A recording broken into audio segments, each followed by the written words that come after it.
Election commission ने हतमी इंतखाबी फहरिस्त जारी कर दी है। मुल्क में रजिस्टर्ड वोटर्स की तादाद 11,57,48,753 है, जबकि खैबर पख्तूनख्वा में रजिस्टर्ड वोटर्स की तादाद 1,95,33,964 है। पाकिस्तान में मर्द वोटर्स की तादाद 6,40,80,419, जबकि खवातीन वोटर्स की तादाद 5,16,68,334 है।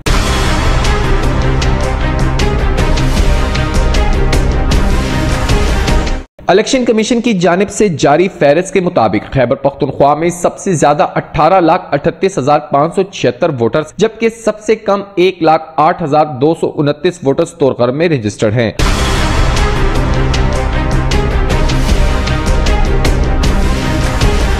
खैबर पख्तूनख्वा में दीगर अजला में मर्दान 13,54,000, चारसदा में 9,59,000, नौशहरा में 8 लाख से जायद, अपर और लोअर दीर में 11 लाख से जायद, जबकि हाल ही में जम होने वाले इलाकों में 15 लाख से जायद वोटर रजिस्टर्ड हैं। कैमरामैन अरसलान तारिक के साथ सादुल हसन, C91 न्यूज, पेशावर।